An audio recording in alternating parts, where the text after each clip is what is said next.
Have you on the program Beyond 100 Days. I am Abosedi Adeniwa. Join the conversation on X at TVC News NG with the hashtag Beyond 100 Days. On the program today, we are staying with the Labour Party internal crisis, where Julius Abure-led Labour Party has described the meeting summoned by Governor of Abia State, Alex Otti, on Wednesday as illegal. In a statement signed by the Publicity Secretary of the party, Umuahia, the Abure-led faction asked Nigerians to disregard the outcome of the meeting. Governor Otti had called for the stakeholders meeting in Umuahia to address the crisis rocking the party's leadership.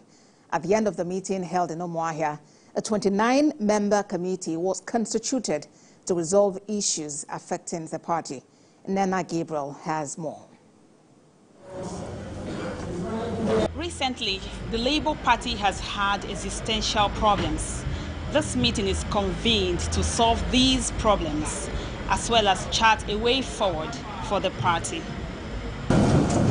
The Labour Party has known no rest after the general election. Some members, even during the elections, claimed ownership and headed to the courts, causing the party and its supporters to remain confused. But to settle all the issues, the Labour Party stakeholders, led by the only governor flying the party's flag, Alex Otti, and their presidential candidate, Peter Obi, the vice presidential candidate, Dati Baba Ahmed, are gathered to see how fences can be mended.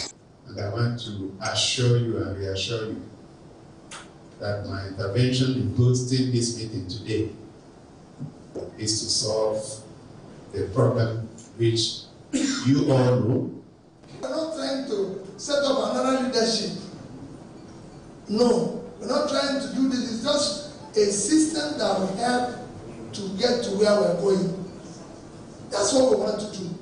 Not another group that can become a problem for everybody, but a group that will solve the problem. The leadership resolved to set up a 29-member committee to be chaired by former Minister of Finance, Nenadi Osman. She is saddled with the responsibility of repositioning the party for the forthcoming off-cycle elections. All the stakeholders are optimistic that this action is a positive development and will help in building the party to an enviable position. We have to put hands together to make sure that we put back our party in its rightful position. The party also resolved to encourage members to withdraw all pending litigations against the party in court. My name is Nigeria. I believe in Nigeria. And when people say, "Man, Nigeria don't happen to us," I said, well, it's we that allow everything to happen. People, the followers of LP, should take ownership of the party. In the 29-member committee have 3 members each from Nigeria Labour Congress and Trade Union Congress, 3 senators, 4 House of Representatives members, among others. However, absent from the meeting were the party chairman, Julius Abure, his deputy, Lamidi Apapa, and others in their camps. The stakeholders say they are committed to building a stronger and better Labour Party and solving its problems. Nana Gabriel, TVC News, Umuahia, Abia State. For more on this development, the former national youth leader of the Labour Party, Anslem Iragbe, joins me on the program. And Deputy Chairperson of the Labour Party, Funke Awolowo, was supposed to join the conversation, but she called off a few minutes to the program. We'll continue to keep tabs with the pro-Abure camp before the show ends. Thank you for joining us, Mr. Iragbe. The Abure camp has reacted to the meeting convened by Governor Alex Otti, saying that all those who converged on Umuahia have no power within the party's constitution, the Electoral Act, and even within the Constitution of the Federal Republic of Nigeria to convene any meeting of the party. On what premise was that meeting held? Okay, thank you. TVC News. Iragbe Anslem, the immediate past national youth leader of Labour Party in Nigeria, immediate past only in the last 2 days. The structures of the Labour Party National Working Committee, State Executive Council structures were dissolved, on the 4th of September 2024 in Abia, Umuahia. Now, that is because the tenure of the last National Working Committee expired. We were elected in the National Convention on the 10th of June 2019 in Akwanga, Nasarawa State. The constitution of the Labour Party provides for a 4-year tenure for any National Working Committee. You are aware that for the State Executive Council structure, their tenure is 3 years, ideally, renewable 3 years. So what that presupposes is to say that ideally the original tenure of our administration would have lapsed on the 9th of June 2023. But subsequent to that expiration, there were issues that predated our administration in 2019. In 2018, there were so many issues that culminated in an out-of-court settlement. So certain terms were reached. An out-of-court settlement meant the warring parties, Labour Party as at that time, headed by Alhaji A. Salam, may so rest in peace, our former national chairman, as at that time, the NLC, the TUC, and other aggrieved parties took the party to court. Justice Gabriel Kolawole, sometimes in March 18, 2018, gave an out-of-court settlement terms that became a ruling by way of terms of settlement. What were the terms? The terms said there needed to be an all-inclusive and expansive national convention that will carry along all the stakeholders, the NLC, the TUC, the warring factions in the Labour Party, to have an extensive national convention. But however, there was a convention, a legitimate convention, on the 10th of June 2019, where 20 of us were elected into the National Working Committee. A. Salam, may so rest in peace, elected as the national chairman. Alhaji Lamid Bashir Apapa, elected as the deputy national chairman, South. Comrade Mrs. Maria Libiki, the deputy national chairman, North. Julius Aburi, elected as the national secretary. Iragbe Anslem as the national youth leader, and others. 20 of us were elected from that convention. Unfortunately, our national chairman, Salam, passed on the 29th of December 2020. And on the 30th, we had an emergency meeting in Abuja, physical and via a Zoom platform, where Maria Libiki was appointed, being the deputy national chairman, not on the 30th of December 2022, was appointed and ratified as the acting national chairman for a 90-day or 3 months tenure. Ideally, that 3 months tenure was to elapse on the 29th of March 2021. We had a next meeting in Benin. All right.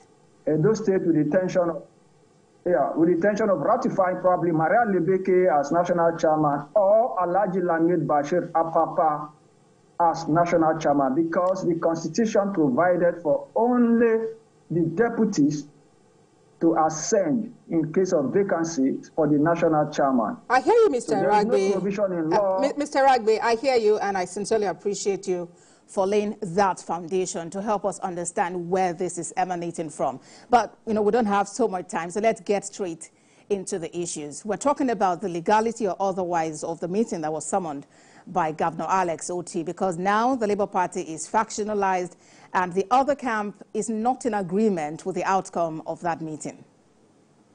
Thank you. Quickly, let me go straight to the issues. When you go to the Labour Party Constitution, Article 13, 2, A, 3, 18, and I'll read quickly.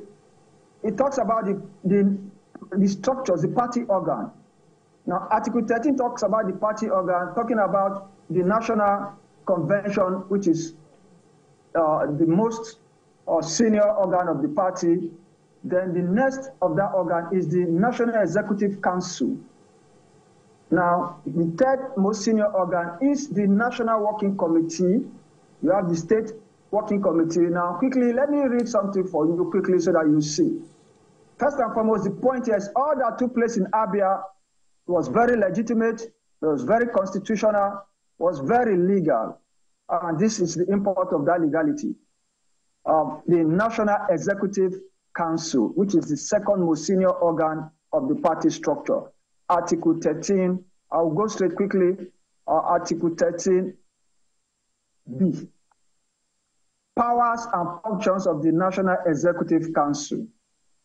Now, to be responsible for overall administration and organization of the party and putting into effect the decisions of the National Convention. Now, the National Executive Council prepares the agenda. Now, it prepares and submits reports. It prepares draft policies. It drafts, if problems refer to it, so it deals with problems referred to it from lower organs of the party. For instance, NWC is a lower organ in the party hierarchy compared to the National Executive Council. However, members of the National Executive Council, let me quickly read the members so that you see where this is coming from. It's important we know. These are the composition of the National Executive Council. 1, the national chairman, the 3 deputy national chairmen, the president, vice president, president of the Senate, deputy president of Senate, speaker and deputy speaker of the House of Reps, each produced by the party. All right, Mr. Ragbe. So did Governor Alex Otti do the right thing? Did he do the right thing by convening that meeting? Yes or no? That's the point I am now. He did. All right, so let's look at other, issues emanating from there. Mr. Ragbe, please. Yeah, just a minute so that I get this. The governor and deputy governor produced by the party, the chairman and secretaries of the council. Now, with the expiration of our tenure, the most senior Labour Party official in Nigeria became the single governor we had, or we have, who is Dr. Alex Otti of Abia State. Remember, I just told you the National Executive Council is a senior organ than the National Working Committee. And in that organ, you have the only governor who is the most senior in hierarchy today in Nigeria, because our tenure elapsed. So what he did is absolutely in line with the constitution of the party.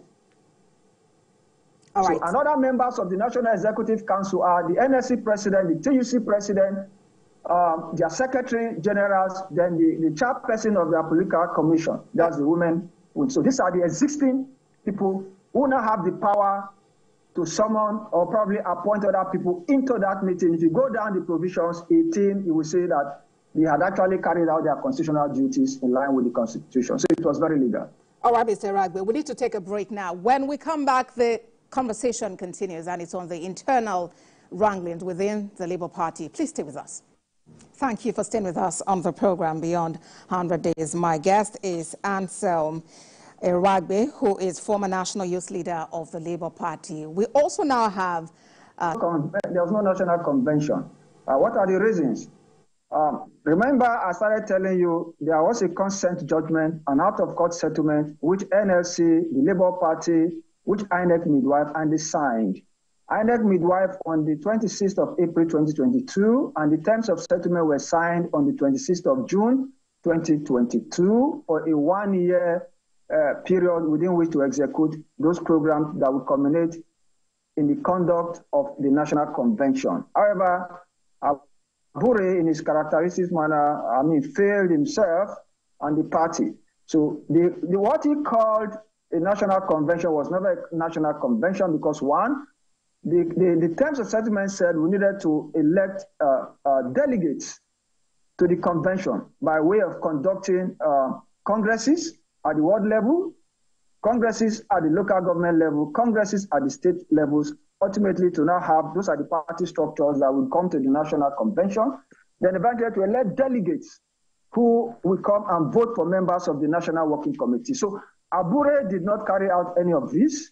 So what Abure did was to connive with some elements. They gathered themselves in a room somewhere in INEC was not there, the supervisors of the political party structures in Nigeria, and INEC, which you are aware, you are TVC, or you must have heard and seen where INEC, they've dissociated themselves severally from that illegitimate activities that Abure did there. So there was no convention. Abure never emerged anywhere because why? The right thing was not done. So these are the issues. So there was no convention. INEC does not recognize it. The party structure does not recognize it. Okay, going back to this meeting that was convened by Governor Alex Otti, we see there that the labor unions were represented. In the 29-member committee, you have about 3 from the NLC, you have about 3 again from the TUC. Where do the labor unions come in to the affairs of the party?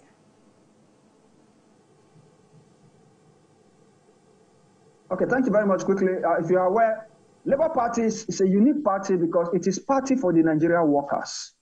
So the Nigeria Labour Congress in 2003 registered the Labour Party, then as Party for Social Democracy. In a net meeting of the NLC in 2004, the name was changed to Labour Party. So if you look at the organogram and structures of Labour Party, it is the only party in Nigeria that has the Labour Centers, the NLC, and the TUC as members of the National Executive Council and the National Working Committee and the state structures across board. So this is the uniqueness of Labour Party because it's very important we put this record very straight. So NLC ideally is the owner of the Labour Party. It registered the Labour Party for Nigeria workers.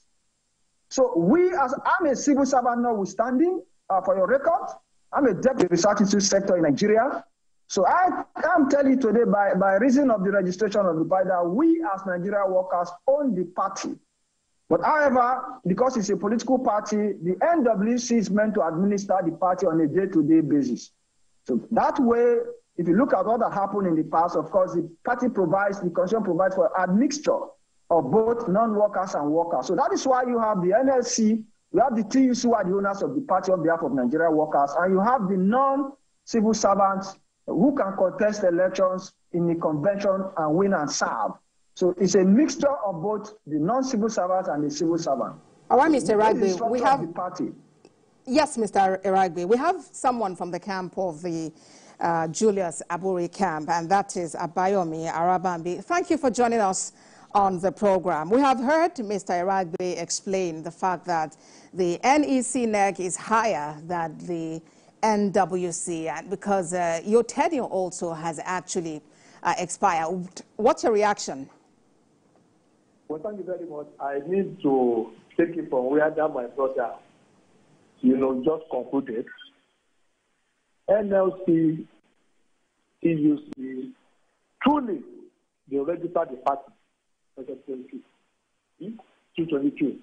Now, but where there is a conflict in any act, law, or constitution with the Constitution of the Federal Republic of Nigeria, such that is set aside to the extent of its inconsistency. Now, Section 222 states, no association by whatever name called shall function as a political party unless, 1, name and addresses of the national officer are registered with the Independent National Electoral Commission, not with the registrar, not with the person that registered it.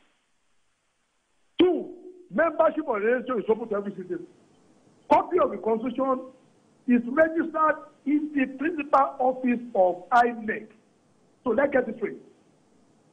It is somehow very funny and unacceptable for Joe Ajero or anybody else to say, oh, we register and we own it. No! The Constitution as amended in 1999, except they want to move to Ghana. But in Nigeria, NLC does not own Labour Party or any other party because the Constitution has specified that once an association is named a political party, it has a life of its own. That is one. And this one, it cannot be contradicted or controverted except the person wants to relocate to America. Now, regarding, the gathering in Abia, I am happy for some politicians to be celebrating, that they have reached the age of political menopause. And they are now trying to see whether they could be productive or not. And that is what happened in Abia. Article 12 of our party, 11, states there shall connote a must, please, in the Supreme Court context, a must. There shall be 4 levels of party organization, namely work, local, state, and national. Then Article 12 now proceeded. The principal organs of the party are National Convention, National Executive Council, National Working Committee, Board of Trustees, stakeholder down to World Executive. We don't have stakeholder. And when your constitution says there shall be, my dear brothers and sisters, you cannot go, that's the principal organ, you cannot go against your party constitution because in PDP versus Osipo, the court states party must obey their own constitution. Now, regarding the principal people that purportedly called that meeting, now, the function of the national chairman is this. The national chairman in Article 14, they say national chairman shall give leadership to the party and preside over all meetings of the National Convention, National Executive Council, and National Committee. So no other person is allowed. All right. Now, lastly, they will now talk about tenure. Article 15 spoke about tenure of offices. All national officers of the party shall hold office for a period of 4 years, including that my brother seated before you. He became new leader in Akwanga 2019. But Article 15 sub 5 says no member shall serve same office for more than 8 years, except a person who first came to the office by vacancy. Now, a vacancy occurred in 2020 when our former national chairman died, and the person occupying the position of national secretary does not have the power of a national chairman until when he became national chairman.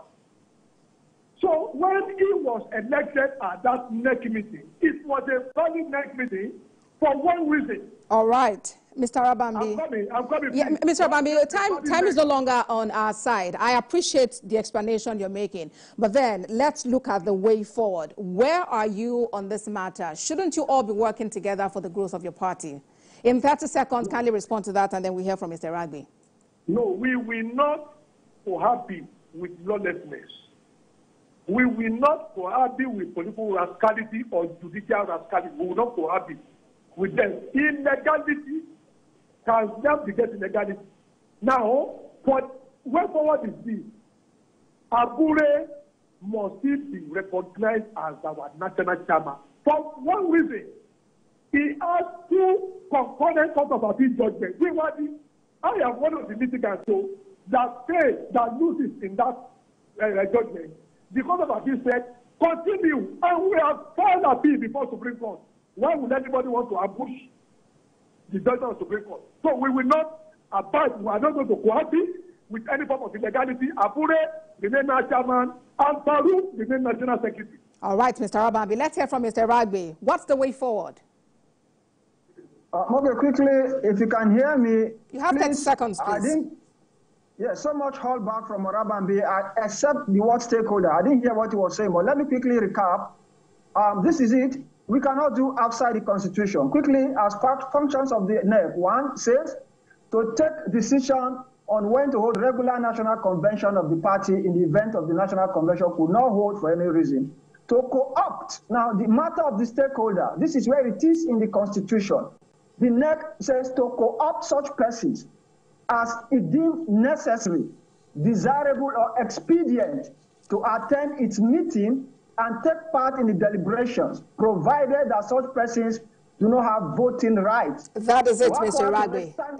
Mr. Ragbi, that is it. We really do need to leave the conversation there. Thank you very much for joining us and for talking to us about this. Would really love to have you some other time so we can get more perspective into what's going on in the Labour Party.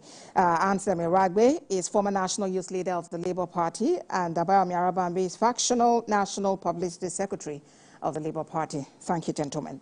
But that's our show today. We thank you for being a part of it. A repeat will be coming up at midnight.